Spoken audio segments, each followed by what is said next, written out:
a todos os irmãos em Cristo Jesus. Hoje mais um dia do seminário do Apocalipse. Vamos falar sobre a igreja de Tiatira, a igreja sob censura. Amém? Esse vos fala Simão Maurício, pregador e escritor da cidade de Pouso Redondo, Santa Catarina, Brasil. Hoje abraço especial aos irmãos de Mauá. Deus abençoe os irmãos do Jardim Jaíra, vários irmãos, pastor Liarte, Almir, presbítero Almir, presbítero Givaldo, vários irmãos e irmãos do Jaíra, de Mauá, de outras localidades, Jardim Bandeirantes. Deus já abençoe. Amados, este que vos fala Simão Maurício, da cidade de Pouso Redondo, Santa Catarina, Brasil. Abraço especial aos irmãos da Rádio Web ali de São Paulo. Deus já abençoe.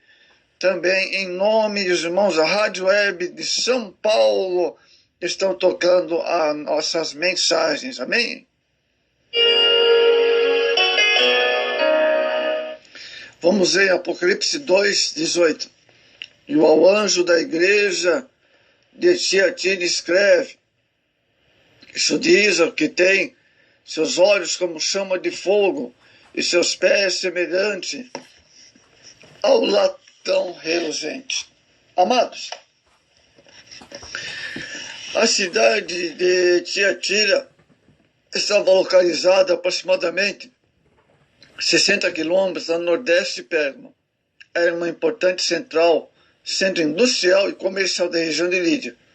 Na época em que o livro do Apocalipse foi elaborado, essa cidade estava em grande desenvolvimento e ainda viriam dias mais prósperos. Era também a sede de um grande número de associações de mercadores, inclusive aqueles que trabalhavam com vários metais. O nome da cidade aparece apenas uma vez no Novo Testamento, como a cidade natal de Lídia, uma cristã vendedora de tecido de púrpura da cidade de Filipos. Veja Apocalipse 16, do verso, glória a Deus, 14. Amados irmãos, o Senhor viu as obras e o serviço da igreja. O verso 19. Ninguém melhor que o Senhor para ver nosso trabalho. Eu sei as tuas obras. Apocalipse 2:19. A palavra serviço no grego é diaconia, que significa toda a modalidade de serviço dentro e fora da igreja local. Essa é uma pauta aqui no trabalho geral da igreja, como serviço prestado aos pobres, socorro e ajuda diversos como expressão do amor cristão. 1 Coríntios 16:14. Amado, o Senhor viu a paciência da igreja. O Senhor destaca em sua visão fé e paciência. Verso 19. Isso indica a resistência constante, sobretudo a perseguição daqueles dias tão difíceis para a igreja. Tiago nos ensina a sermos pacientes até a volta do Senhor. Jamais podemos desanimar em nossa carreira cristã, pois perto está o Senhor. Filipenses 4:5. A paciência exercida pela palavra de Deus nos leva a uma vida de esperança. Romanos 15:4. O Senhor elogia as suas últimas obras. Para nossa alegria, as últimas obras do pastor da igreja foram melhores do que as primeiras. Na vida espiritual, não basta que o crente mantenha a sua posição, mas que avance. Filipenses 3:14. As tensões e pressões levavam os crentes de Tiatira a não retrocederem, mas a avançarem. Glória a Deus. Assim deve ser a nossa vida também. Agora, o Senhor censura a igreja. As representações do Senhor têm sua explicação. Hebreus 12:6. Porque o Senhor corrige e ama, açoita todo aquele que ama. 1 Coríntios 11:32. Mas o Senhor repreende sua tolerância com Jezabel. Vamos ver o que é Jezabel? A tolerância da igreja tem seus limites. Diz o Senhor ao anjo da igreja: mas tenho contra ti que toleras Jezabel. Apocalipse 2:20. O nome Jezabel aparece aqui para designar o paganismo radical. que invadiu a igreja da Idade das Trevas, dos anos 600 até o período da Reforma Protestante, aproximadamente. Nós vemos que o nome Jezabel é uma mulher que representa a imitação satânica dos dons de Deus e representa o adultério físico e espiritual, tolerado nos limites interiores do que se chama igreja cristã. O Senhor repreende o mau uso dos dons também, amados. É interessante notar que a omissão do anjo da igreja na conservação da boa ordem deu a Jezabel uma oportunidade de fazer-se líder, de trazer profecias de confusão. O obreiro não pode deixar o que uma pessoa diz, e dominá-la. Ou seja, o obreiro não pode deixar uma pessoa que se diz profeta dominá-lo por suas profecias, mas deve ser a palavra de Deus. Então, o Senhor repreende a igreja por tolerar tal Jezabel, mulher que se diz profetiza. Se ela profetizasse conforme o ensino apostólico, certamente não seria censurada pelo Senhor. Mas aqui, ela é responsável pela falsificação dos dons espirituais, que o Senhor deu para a edificação da igreja. O dom de profecia é estimulado pelos apóstolos, objetivando a glória de Deus no meio do seu povo. 1 Coríntios 14, 25. As profecias levianas começaram a seduzir os crentes para idolatria e prostituição espiritual. O Senhor repreende o descaso com o ensino também. Através de tal Jezabel do texto, a igreja é ensinada a enganar e se prostituir espiritualmente e a comer os sacrifícios da idolatria. Por tolerância do pastor da igreja, essa profetiza e ia encontro ao ensino apostólico, que é a base da igreja. Atos 15, 28. A igreja precisa estar vigilante, amados, pois o diabo, o enganador, vem transfigurado até em anjo de luz, ou mesmo usando seus ministros para deturpar, para distorcer a gloriosa ação do Espírito Santo. O apóstolo Paulo via segurança quando se ensinava a palavra de Deus. A importância dos dons espirituais para a renovação da igreja, para a edificação da igreja, para a operação do Espírito Santo na igreja. Enfim, para o crescimento. 1 Coríntios 12, 28 ao 31. O Senhor exige arrependimento da igreja. A situação da igreja em Tiatira era tão terrível que o Senhor repreendeu severamente os que tinham se prostituído espiritualmente com falsos ensinos. O Senhor pede arrependimento da igreja. A chamada arrependimento é comum nas cartas das igrejas. Isso porque o arrependimento é a conversão da alma, uma mudança na natureza e, não meramente, uma melhora na conduta humana. Atos 2, 38. O verso 21. Dê-lhe tempo, considerando as dificuldades humanas, para superar todos os seus problemas imediatamente, mas, atendendo ao apelo divino, o homem deve cooperar com o desejo divino e se esforçar para fazer a vontade de Deus. Romanos 12, o verso 1 e o verso 2, amados. O Senhor fala de castigo aos desobedientes. A não observância aos preceitos divinos traz más consequências aos desobedientes. O Senhor disse: eis que porei numa cama se não te arrependerem. Verso 22. Essa expressão mostra que Deus prepararia um leito de angústias, enfermidades, tragédias, em retribuição ao leito de prazeres que havia feito Jezabel em seu culto pagão, de idolatria. Era um momento de ação divina contra os que haviam adulterado espiritualmente com Jezabel, a idolatria. Deus disse: virá grande tribulação. Apocalipse 2, 22, o homem que obra mal lhe sobrevirá tribulação e angústias. Romanos 2, 9. O Senhor fala de morte aos rebeldes. O juízo divino, no mais severo julgamento, a morte. Eu ferirei de morte seus filhos, e todas as igrejas saberão que eu sou aquele que sonda os rins e os corações. Verso 23. A Jezabel, seus amantes e seus filhos ilegítimos, que participaram da idolatria, do paganismo. A morte é prometida por sua participação num grande pecado da idolatria, ou chamada de prostituição espiritual dos ídolos. Aos demais crentes que não participaram desse pecado, ele diz: outra carga vos não porei. Verso 24. Esses são os que venceram, receberam a promessa de Deus. Verso 28.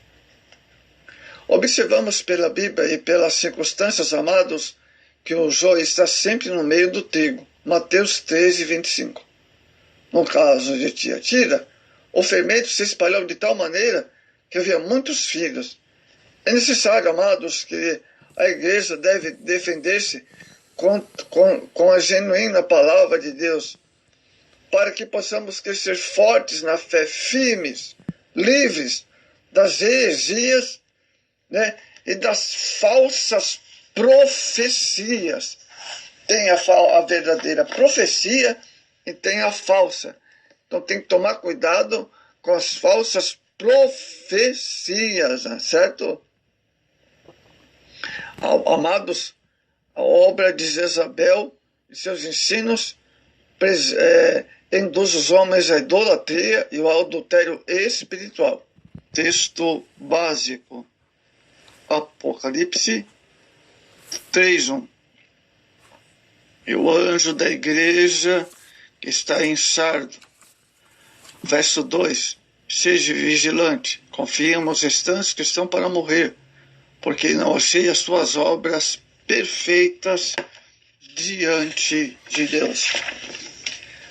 Amados diretos irmãos, a carta dirigida de Jesus a Sardo soa como uma séria advertência para a igreja do Senhor nos dias atuais. Sardo significa os que escapam, os remanescentes. A igreja que é morta espiritualmente, ainda que tendo o nome de que vive. Sardo viveu dias de grande apatia espiritual. Grande parte de seus membros estavam sendo ameaçados pelo pecado, não estavam dando importância a isso.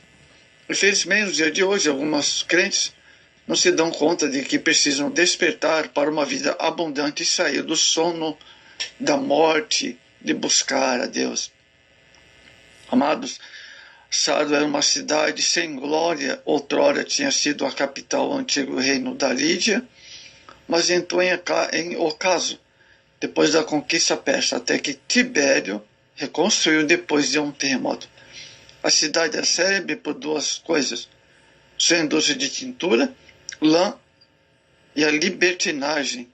Eita, que coisa, hein? Problema. A igreja de Sardo parece refletir a história da cidade. Houve tempos quando tinha um nome de progresso espiritual, mas agora era sem vida. A libertinagem caracterizava tanto os cristãos como os pagãos, de sorte que ali havia poucas pessoas que não tinham contaminado seus vestidos, isto é, manchado a sua fé cristã. Consequentemente, ela foi censurada por uma severidade igualada somente na carta aos Laodicenses. O Senhor conhece todas as coisas. Mais uma vez, a expressão "eu sei as suas obras", a igreja de Sardo, aparece para enfatizar que o Senhor conhece todas as coisas. No verso 1, lembremos de que Jesus disse a Natanael, Evangelho de João 1,48. Isso mostra claramente o seu grande poder onisciente, isso é, de conhecer todas as coisas. Não temamos em colocar diante do Senhor, pois Ele pode, com seu poder, nos ajudar. Você se humilhando para Deus, Ele pode perdoar e te restaurar. Filipenses 4:6. O Senhor vê a aparência da igreja. É de se esperar que a reforma trouxesse vida às igrejas, mas em Sardo esta obra estava inacabada. Tu tens nome de quem vive.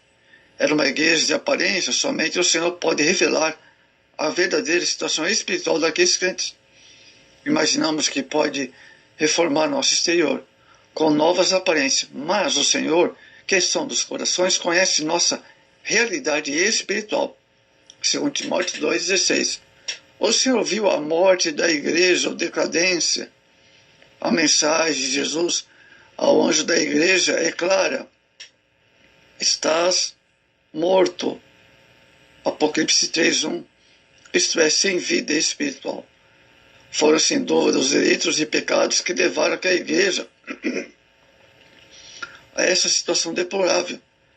Mas a palavra convida para despertar. Efésios 5,14. Para tornarmos a viver, basta ouvir a voz de Deus. Por sua voz nos dá vida. João 5,25. A igreja é lugar de vida, e vida com abundância. Evangelho de João, capítulo 10, verso 10. O Senhor exige uma mudança de atitude da igreja, amados. No período do ministério terreno, Jesus pregou diversas vezes a importância da vigilância, Mateus 13:37. Essa também foi a sua mensagem à igreja de Sardo, ser vigilante, verso 2. Em seus ensinos, Jesus colocou a vigilância antes da oração, Lucas 21:36.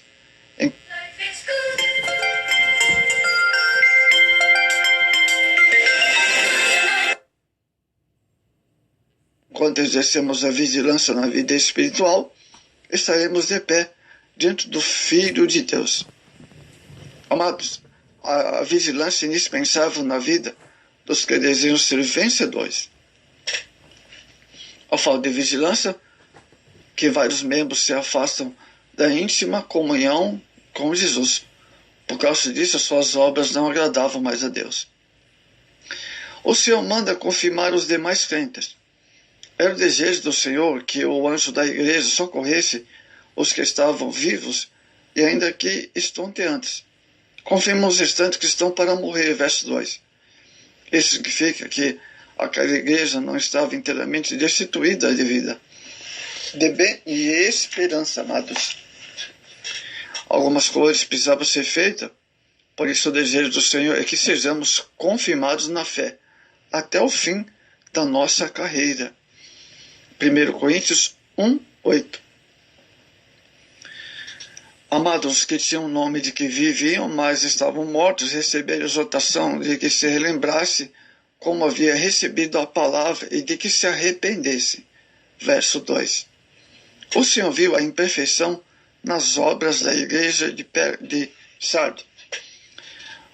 O desejo dos reformadores na época de Sardo era renovar o cristianismo. Mas o Senhor não viu perfeição naquele trabalho. Não aceitou as obras perfeitas diante de Deus. Verso 2. Era a visão daquele que tem os olhos como chama de fogo. Apocalipse 1:14. O que tinha feito era imperfeito, defeituoso, misturado com erro, aí de ser enfraquecido pela inércia do Espírito. Romanos 12:11. O apóstolo Paulo conhecia muito bem um caminho para alcançar a plenitude da vida cristã. Filipenses 3:12. A necessidade de despertamento da igreja de Sardo. A igreja deve lembrar-se do que recebeu, amados. Através de sua mensagem ao anjo da igreja, o Senhor desejava despertar os crentes para a realidade da vida cristã, alertando-os a viver em vigilância, verso 3. Nessa época, muitos ensinos apostólicos haviam chegado à igreja de Sardo. Colossenses 4:16. Eles tinham ouvido a mensagem divina. Lembra-te do que tem recebido e ouvido. Apocalipse 3, verso 3. Mas, certamente, a confusão doutrinária da época os fez esquecer da sã doutrina. 2 Timóteo 4:3. Era preciso voltar aos princípios bíblicos para que houvesse um novo despertar da igreja. Jeremias 15:16. A igreja deve guardar o que recebeu. O Senhor deseja que sua igreja guarde sua palavra. Evangelho de João 14:15. que é o mais precioso legado de Deus aos seus filhos. Esconder a palavra no coração é a maneira mais segura de não pecar contra Deus. Salmo 119, verso 11. E ser abençoado por ela. Salmo 19, 11. O Senhor disse aos crentes de Sardo: guarda-te, arrepende-te. Verso 13. Que possamos guardar, amados, tudo que o Senhor nos deu, pois essa é a nossa riqueza espiritual. A igreja deve vigiar quanto à vinda de Jesus. E se não vigiares, virei sobre ti como ladrão, e saberás a hora que sobre ti virei. Então, eles devem estar apercebidos quanto à vinda de Jesus, pois será no momento em que não sabemos. Por isso, alerta a igreja sobre a vinda dele. Marcos 3:33. O Senhor conhece os fiéis da igreja. Em todo tempo houve fiéis ao Senhor na terra. A despeito do quadro negro acerca de uma igreja morta, ainda havia alguma coisa boa de qualidade em Sardo. Verso 4. Falava muito do joio, mas lembremos que ele está no meio do trigo. Os fiéis não se contaminaram. O Senhor pode ver a qualidade dos fiéis que congregaram em Sardo, dizendo: mas também tem em Sardo algumas pessoas que não se contaminaram os seus vestidos. Glória a Deus por isso. Verso 4. Isso significa que esses crentes se haviam mantido puros em uma vida cristã. A igreja deve tomar posição da sulamita, conforme Cantares 5:10. A expressão de Paulo significa se despir do velho homem e vestir-se do novo, e segundo Deus é criada a verdadeira justiça e santidade. Efésios 4, 22, 24. Os fiéis estão com o Senhor. A promessa de Jesus à igreja foi levá-los para si. Evangelho de João 14 e o verso 13. E agora aos fiéis de Sardo ele afirma: olha que o Senhor fala em comigo andarão de branco os que não se contaminaram, porquanto são dignas disso. Verso 4. A Bíblia ensina que as vestes brancas significam a justiça dos santos. Apocalipse 19:8. Andarão com o Senhor os que mantiverem plena comunhão com ele, como fez Enoque. Gênesis 5, o verso 22 ao 24. Eles receberam a dignidade para andar com Jesus, porque o seu 3 e o verso 7. Ao anjo da igreja que está em Filadélfia. Diante das oportunidades abertas, amados, a igreja deve aproveitar a oportunidade para evangelizar. Amados, diante de ti pôs uma porta aberta. O Senhor se dirige à igreja de Filadélfia, amados, colocando diante dela uma porta aberta. Eis que diante de ti pôs uma porta aberta. Apocalipse 3:8. Esta porta é o meio para a igreja agir, vencer, alcançar as promessas divinas. A porta que foi aberta pelo Senhor permanece até hoje. Devemos então, amados, atentar para a nossa participação no plano glorioso de Deus para a salvação das almas e não desprezar as oportunidades que oferece a igreja. Amados, para esta pequena igreja, Cristo abre uma grande porta quando a igreja fielmente serve a Deus. Cristo abre portas para que ela se expanda em seu ministério. Que bênção, né? Glória a Deus. Guardaste a minha palavra. A igreja do Senhor deve, acima de tudo, guardar a palavra de Deus. O verso 8. Tendo pouca força, guardaste a minha palavra. Evangelho de João 14, 23. Para os crentes de Filadélfia, guardar a palavra significa preservar a fé em face à apostasia. Também nesses tempos, também é a mesma sequência das coisas. A palavra de Deus é a espada que o crente deve aprender a manejar com precisão. Segundo Timóteo 2,15. Negar esta palavra é o mesmo que negar a fé. Mas guardá-la nos torna sábios para a salvação. Biblicamente é melhor guardar a palavra do que guardar a palavra de Deus no coração. Salmo 119, 11. E não negaste o meu nome, verso 8. O louvor da igreja a esta igreja deve também pelo fato de não negar o nome, mesmo tendo pouca força. Para os crentes naqueles dias, não negar o nome de Jesus significava ir de encontro à situação existente da época, que era o agnosticismo e o ateísmo, né? E também as perseguições do Império Romano, que eram idólatras, né? Naquela época, do século I do cristianismo. Essa era a realidade de Tito, enfrentava em Creta. Tito 1,16. O apóstolo João foi enfático ao dizer: qualquer que negar o filho também não tem o pai, e aquele que confessa o filho tem também o pai. Glória a Deus. Essa igreja não se envergonhava do evangelho. Muitos em Filadélfia, especialmente os incrédulos, forçavam os crentes a negligenciar o ensinamento de Jesus e negar a fé. Mas, para esse pequeno rebanho, não dobraria jamais diante da apostasia. Permanecia fiel e ao Senhor que os redimia.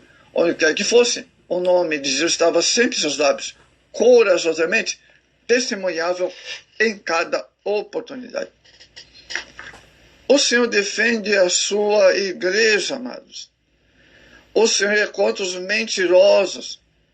Em defesa de sua igreja, o Senhor revela a verdadeira identidade dos falsos. Eis que eu farei da sinagoga de Satanás, e que dizem quem são, mas mentem. Verso 9. O salmista declarou que os mentirosos não permanecerão na congregação dos justos. Havia religiosos tão fanáticos naquela época que Jesus chamou de sinagoga do mal, e Paulo qualificou de falsos. Romanos 9, 6. O sofrimento de Filadélfia veio em nome da religião. Na cidade havia um grupo de religiosos que alegavam ser verdadeiros filhos de Abraão, mas não eram. O Senhor humilhará os mentirosos. Veja o verso 9. A promessa de Jesus à igreja de Filadélfia é de que os tais mentirosos seriam humilhados. Verso 9. Seria a vitória do bem contra o mal, e a falsidade de suas pretensões seriam desmascaradas. Amados, Filadélfia, sobre as situações criadas pelos falsos e da sinagoga do mal, foi fruto de um processo que teve início quando a igreja buscou a verdade da palavra de Deus. Diante disso, o Senhor promete guardá-la. A igreja foi vitoriosa de Filadélfia por guardar a palavra. A igreja vence quando guarda a palavra, como guardasse a palavra da minha paciência. Verso 10. O sentido aqui é que a palavra de Deus produz no crente paciência, perseverança, necessária até que chegue ao fim. Essa palavra é a força do crente em sua luta contra o mal. Asseguramos nossa vitória quando dedicamos a palavra do Senhor. Amados, essa atitude tomada para a igreja de Filadélfia agradou muito ao Senhor, porque as bases estão na palavra, cujo autor é Deus. Mateus. A cidade de Filadélfia era constantemente abalada por terremotos, os templos pagãos viviam desmoronando. Em contraste, o Senhor promete ao vencedor fazer coluna do templo de Deus. Verso 12. A igreja de Cristo é chamada de coluna firmeza da verdade. 1 Timóteo 3,15. Isso porque ela está edificada na rocha que é Cristo. Romanos 9, 23. Cujo reino é inabalável. Glória a Deus por isso. Nos tempos antigos, o cidadão distinto recebe o nome de Deus, assim como o sumo sacerdote tinha em sua cabeça a meta alusiva à santidade de Deus. O vencedor da igreja de Cristo receberá sobre si o nome de Deus. Oh, glória a Deus, hein? Presença do Espírito Santo. Verso 12. Nos dias dessa igreja era comum ver sobre as colunas dos templos o nome das divindades idólatras. Para o crente possuir o nome de Deus, amados, significa identificar o que pertence ao Senhor. Ezequiel 11:20. Amados, naqueles dias, receberam o novo nome do Senhor. Após o crente receber o nome de Deus, ele também receberá o novo nome de Jesus. Apocalipse 3:12. Amados, então a promessa sobre o novo nome também nos fala de uma nova revelação de Cristo, a sua glória, João 17:24. E quando ele significa para nós. Para que possamos alcançar essa promessa, ele transformará nosso corpo abatido para ser conforme o seu corpo glorioso. Melhor que ter o nome da Nova Jerusalém escrito em nós é ter Cristo. Seu nome é... Bom, para concluirmos aqui, amados, sobre a igreja de Filadélfia, tudo o que Jesus menciona na carta de Filadélfia constitui uma mensagem especial à igreja de hoje. Vivemos a iminência da volta de Cristo e as portas foram abertas e podem se fechar a qualquer momento. É mistério que façamos a obra de Deus, amados, enquanto o dia, pois a noite vem trazendo consigo a hora da tentação que é de sobre o mundo. Guardemos, pois, a palavra de Deus em nossos corações, vigiemos, pois perto está o Senhor. Amados, o Senhor demonstra alegria ao escrever esta tão singela carta à igreja de Filadélfia. Esta igreja, como a de Esmirna, não recebeu críticas do Senhor, mas elogios. A expressão pouca força caracteriza a natureza da igreja, vindo de um período de grandes perseguições. Entretanto, Neemias afirmou, porque a alegria do Senhor é a nossa força. Neemias 8:10. Nossa força, devemos, portanto, caminhar e aproveitar a grande porta que o Senhor nos abriu. 1 Coríntios 16:9.